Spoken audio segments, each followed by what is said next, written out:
Hi, welcome to my channel Unlocking Chemistry. If you find the videos good, please like them, and if you are new to this channel, please subscribe the channel and press the bell icon for further notifications. Thank you. Hello बच्चों, welcome back again to unlocking chemistry. क्या पढ़ रहे हैं? Class 11th हम पढ़ रहे हैं chemical bonding. Chemical bonding में हम पढ़ रहे हैं वेस्पर थ्योरी की एप्लीकेशन, और वेस्पर थ्योरी की एप्लीकेशन में हमने रेगुलर शिप्स पढ़ लिए हैं, हम डिस्टॉर्टेड शिप्स पढ़ रहे हैं, और डिस्टॉर्टेड शिप्स में भी हमने 5 इलेक्ट्रॉन पेयर के डिस्टॉर्टेड शिप पढ़ लिए। आज हम क्या करने वाले हैं? आज हम पढ़ने वाले हैं बेटा केस सेकेंड, डिस्टॉर्टेड शिप्स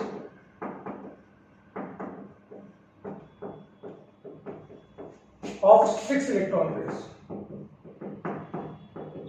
अगर हमने बोला डिस्टॉर्टेड है, इसका मतलब क्या होगा?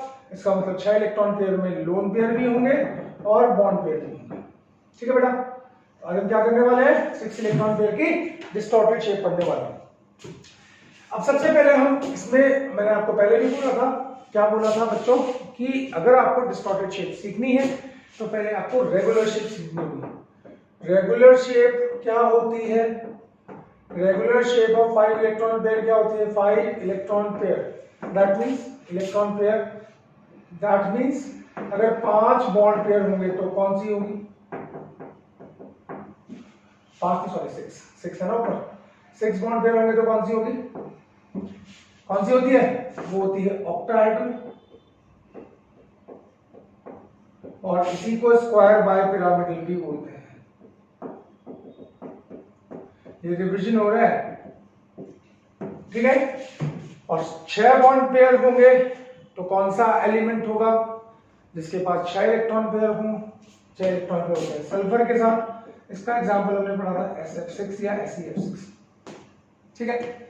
और SF6 का अगर हम शेप देखें, ये पहले पूरा रिवाइज हो रहा है। रेगुलर शेप पहले पढ़ेंगे, फिर डिस्टॉर्टेड पढ़ेंगे, ठीक है। रिवीजन हो रहा था। तो सल्फर है 1F 2F 3F 4F, ये 4 बॉन्ड एक प्लेन में होते हैं, स्क्वायर बनाते हैं, और एक पिरामिड ऊपर बनता है, एक पिरामिड नीचे बनता है, और इसमें सारा का जो बॉन्ड एंगल होता है वो होता है 90 डिग्री का। ये पता है? जैसे अगर मैं इसको 2 पार्ट्स में डिवाइड करूं तो 1F 2F 3F 4F, ये एक प्लेन में है ना, इनका बॉन्ड एंगल 90, और दूसरा एक सल्फर ऊपर और एक सल्फर के ऊपर नीचे। अब इसका बॉन्ड इसके साथ 90 होगा, 90। तो देखो 6 फ्लोरीन, सारे के सारे बॉन्ड एंगल 90 है। तो क्या होता है ऑक्टाहेड्रल शेप में या स्क्वायर बायपिरामिडल में जो बॉन्ड एंगल होता है वो 90 डिग्री का होता है, ये आप लोगों को पता है, ठीक है। अब आते हैं डिस्टॉर्टेड शेप में, ठीक है। ये रेगुलर शेप रिजल्ट हो गया। चलिए move on to distorted shape. इसमें 2 केस बनेंगे बेटा, ठीक है। केस फर्स्ट पे आते हैं। केस फर्स्ट कौन सा है? ठीक है, इसको बोलेंगे AB5L1, यानी कि इसमें होंगे बॉन्ड पेयर 5 और लोन पेयर 1, ठीक है। फिर क्या कहा था? जितने लोन पेयर हो सेंट्रल एटम को उतना ग्रुप आगे कर देना। नॉर्मल शेप क्या थी इसकी? ऑक्टाहेड्रल। सेंट्रल एटम कौन से ग्रुप का था? 16। अब कितने लोन पेयर आ गए? 1। तो इस केस का सेंट्रल एटम कौन से ग्रुप का होने वाला है? 17। तो एग्जांपल है ClF5 या BrF5, ठीक है। अब चलिए आते हैं Cl। 1 2 3 4 5 6 7 इलेक्ट्रॉन होते हैं क्लोरीन ग्रुप 17 का एलिमेंट, 7 वैलेंस इलेक्ट्रॉन। कितने बॉन्ड बना रहा है फ्लोरीन के साथ? 1 फ्लोरीन का बॉन्ड, 2 फ्लोरीन का बॉन्ड, 3 फ्लोरीन का बॉन्ड, 4 फ्लोरीन का बॉन्ड, 5 फ्लोरीन का बॉन्ड, ठीक है। ये क्या है? ये है लोन पेयर, ठीक है। तो अगर हम लोन पेयर को बोले कि ये भी बॉन्ड पेयर है, सपोज मान लेते हैं इस लोन पूरे पेयर को हम बॉन्ड पेयर मान लेते हैं, तो क्या बनेगा? Cl 1F 2F 3F 4F 5F 6F, ठीक है। ये बनेगा, और उसको क्या बोलते हैं? ऑक्टाहेड्रल बोलते हैं। तो हमने बोला भैया एक फ्लोरीन तो है ही, अब यहाँ से एक फ्लोरीन हटाना है, उसकी जगह लोन पेयर डालना है। कहां से डालो? तो देखो इसका रूल है, ऑक्टाहेड्रल में आप कहीं से भी बॉन्ड पेयर को हटा के लोन पेयर डाल सकते हैं। क्या बोला? ऑक्टाहेड्रल में आप कहीं से भी बॉन्ड पेयर को हटाकर लोन पेयर डाल सकते हैं। सपोज मैंने बोला मैंने ऊपर से हटाया, ये बन जाएगा शेप, ठीक है। पर बच्चे बोलते हैं साइड से हटाओ, Cl एक F, इसको ऊपर रहने दो, इसको नीचे रहने दो, इसको यहाँ पे रहने दो, इसको यहाँ पे रहने दो, यहाँ पे लोन पेयर डाल दो। क्या ये और ये शेप एक कैसे होंगे? नहीं होंगे। मैंने बोला अब देखो क्या होगा, ये चीज गलत, ये चीज देखो, ये क्या करेगा, आपने अगर कॉर्नर से हटाया ना एक फ्लोरीन, तो क्या होगा, ये जो शेप है ना, ये शेप ऐसा आ जाएगी। ये शेप कैसे आ जाएगी? ध्यान दीजिएगा प्लीज, नहीं आएगा तो ना। देखो ये इसके साथ, ये और ये सेम है, नहीं है? कॉर्नर से हटाओगे तो ऐसा बन जाएगा, ये और ये सेम है, हाँ या ना? क्योंकि बॉन्ड एंगल बराबर है ना बेटा, कहीं भी हटाओगे आप थ्रू डिफरेंस तो लोन पेयर की वजह से सब जगह बराबर होगा ना। समझा कि चाहे कॉर्नर से हटाओ चाहे ऊपर से हटाओ, शेप वही रहेगी। अब क्या है इसका नाम, अगर यहाँ पे एक एफ होता तो शेप का नाम क्या था? Square by pyramid. अब ऊपर से एक फ्लोरीन हट गया तो एक पिरामिड खत्म हो गया, अब एक ही पिरामिड बनेगा, तो शेप का नाम होगा स्क्वायर पिरामिड। अगर मैं चलो एक चीज एक्स्ट्रा बोलूं कि भैया हाइब्रिडाइजेशन बताओ, सेंट्रल एटम की हाइब्रिडाइजेशन बताओ, तो कितने इलेक्ट्रॉन पेयर है? 1 2 3 4 5 और एक 6, 6 के लिए कौन सी होती है? सब पढ़ा रखा है पिरामिड sp3d2, तो इसकी हाइब्रिडाइजेशन होगी sp3d2। हाइब्रिडाइजेशन वाला टॉपिक देखिएगा अनलॉकिंग केमिस्ट्री में, वहां पे आपको अच्छे से समझ में आ जाएगा। Tricks to find hybridisation.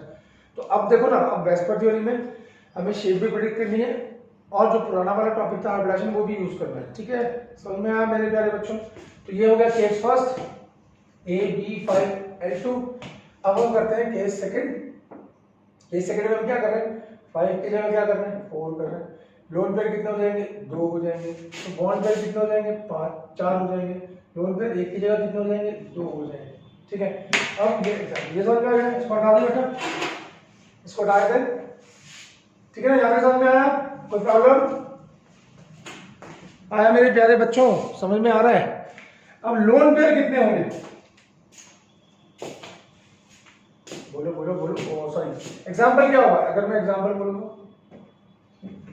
Example होगा ग्रुप 18 का, 16 वाला 6 बॉन्ड पेयर, 17 वाला 1 लोन पेयर, 18 वाला 2 लोन पेयर, ठीक है?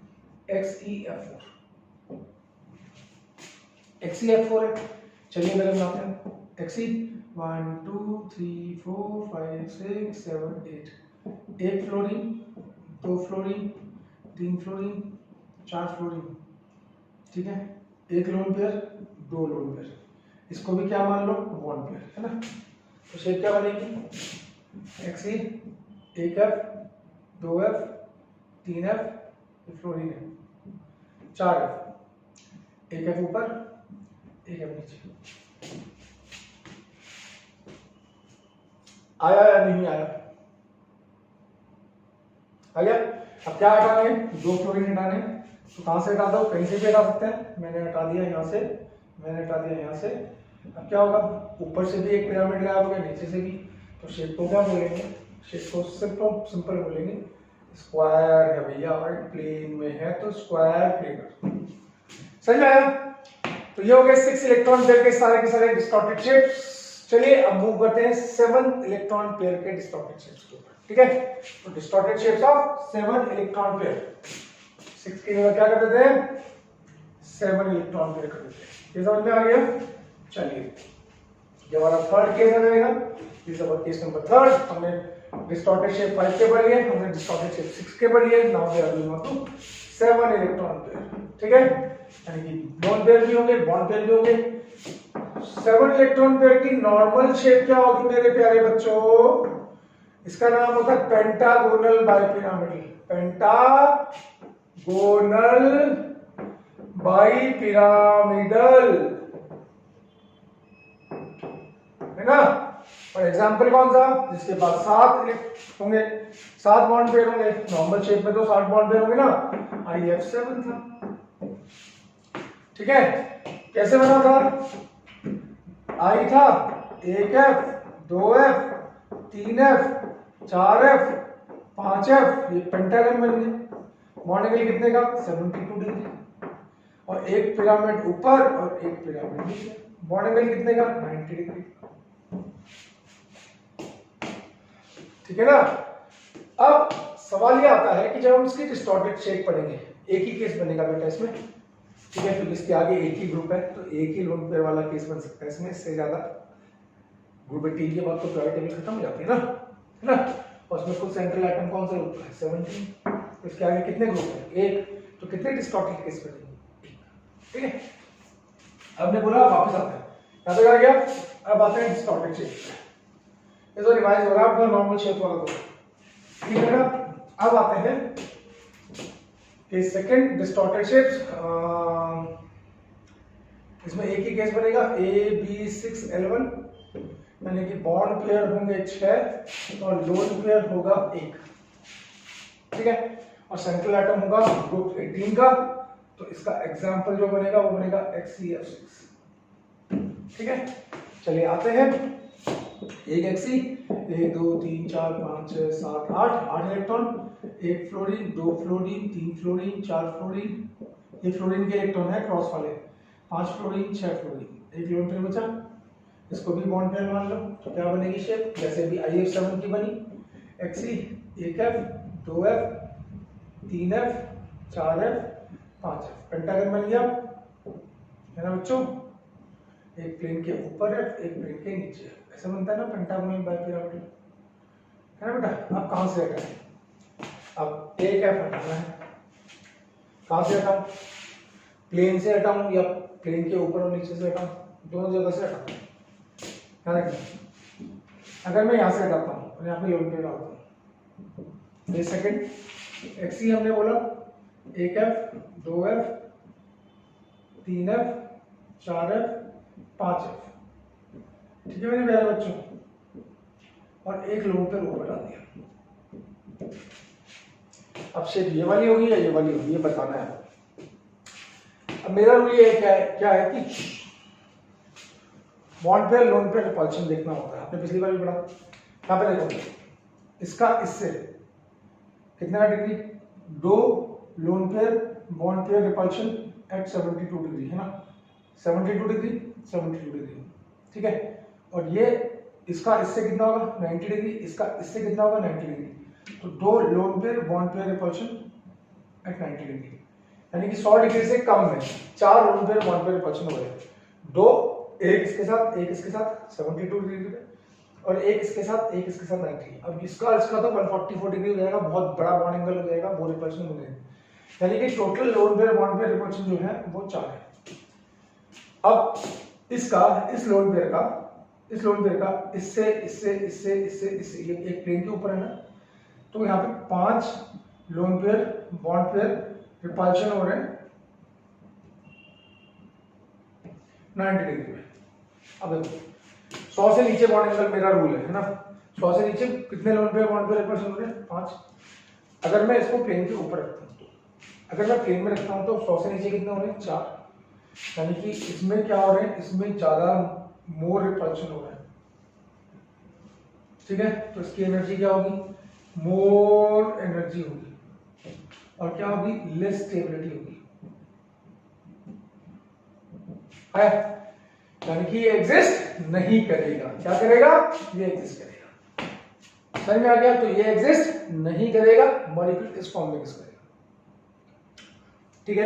यहां तक हो गया, इसमें कोई प्रॉब्लम समझ में आ रहा है बच्चों, दिखाई दे रहा है, good good good good good.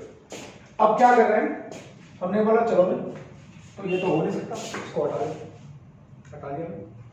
अब क्या होगा, शेप का नाम क्या होगा। अब देखो क्या है, अगर लोन पेयर ना होता तो शेप क्या होती, शेप होती Xe 1F 2F 3F 4F, अगर लोन पेयर ना होती 5F 6F, अगर लोन पेयर ना होता तो शेप को क्या बोलते हैं, ऑक्टाहेड्रल। अब ये और ये एक जैसे ही मिल रहे हैं, लग रहे हैं, पर ये ऑक्टाहेड्रल थोड़ा सा टेढ़ा हो गया, इसको बोलेंगे डिस्टॉर्टेड। शेप का नाम क्या होगा, इसका नाम, इसको हटा दूं, ऐसा होना चाहिए था पर लोन पेयर की वजह से ऐसा है, इसको बोलेंगे डिस्टॉर्टेड ऑक्टाहेड्रल। ठीक है, यहां तक आ गया। अब मैं बोलूं वायरलेस दीजिए मुझे, तो थोड़ा सा अपने आप को और इंप्रूव करना पड़ेगा ना बच्चों। तो कितने इलेक्ट्रॉन दे, 1 2 3 4 5 6 7, 7 के लिए कौन सी होती है सबसे आखिरी वाली, sp3d3, sp3d3। ठीक है, तो डिस्टॉर्टेड शेप कितने हो गए, 7 इलेक्ट्रॉन पेयर के भी हो गए। अब लास्ट बचा हुआ distorted shapes of 4 electron pairs. ठीक है, उसको भी आज निपटा लेते हैं, तो डिस्टॉर्टेड शेप्स हमारी खत्म हो जाएगी। चलिए इसको हटाएं।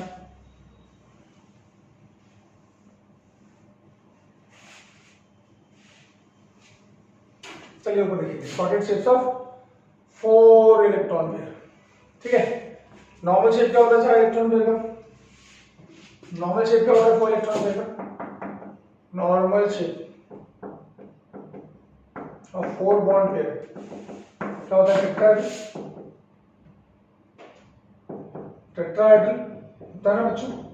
एग्जांपल आपको पता है CH4, टेट्राहेड्रल कैसे बनता है, C है, 1 H है, 2 H है, 3 H है, 4 H है, ये तो कॉमन है। बॉन्ड एंगल 109.5 डिग्री का होता है ना। अब हम क्या पढ़ रहे हैं, नॉर्मल शेप तो पढ़ नहीं रहे, तो हमने कई बार पढ़ लिया कितने मेरे बच्चों। आज हम क्या पढ़ने वाले हैं, डिस्टॉर्टेड, तो नॉर्मल समझ में आ गया। Let's move on to distorted shape. ठीक है, डिस्टॉर्टेड क्या है, आ रहेगा डिस्टॉर्टेड शेप्स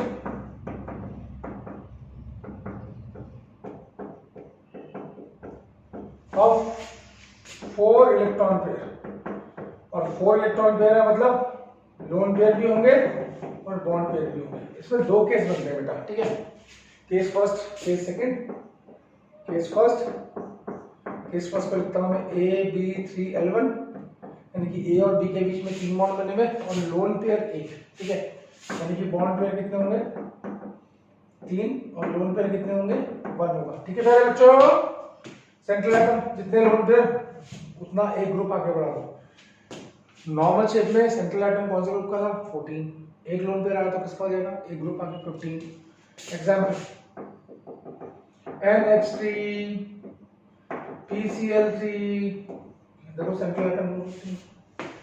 अब वापस आते हैं, n कौन से ग्रुप का, 11, 15, 1 2 3 4 5, कितने H है, 1 H, 2 H, 3 H, कितने इलेक्ट्रॉन पेयर हो, 1 2 3 4, 4 इलेक्ट्रॉन पेयर हो।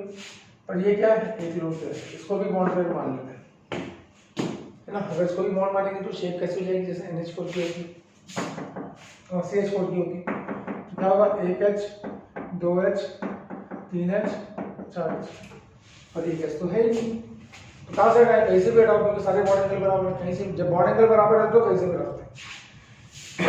ये हटाया, क्या बोलेंगे, इसको मत देखो, सिर्फ इसको देखो, इसको बोलते हैं पिरामिड। ये पिरामिड टाइप बनता है, तो शेप को क्या बोलेंगे, शेप को बोलेंगे पिरामिड, पिरामिड। समझ आया, 4 इलेक्ट्रॉन पेयर है, 3 बॉन्ड पेयर है, 1 लोन पेयर है, शेप होगा पिरामिड। ठीक है, अभी आगे और डिटेल में बताएंगे, पहले डिस्टॉर्टेड शेप निकालते हैं। केस सेकंड में है,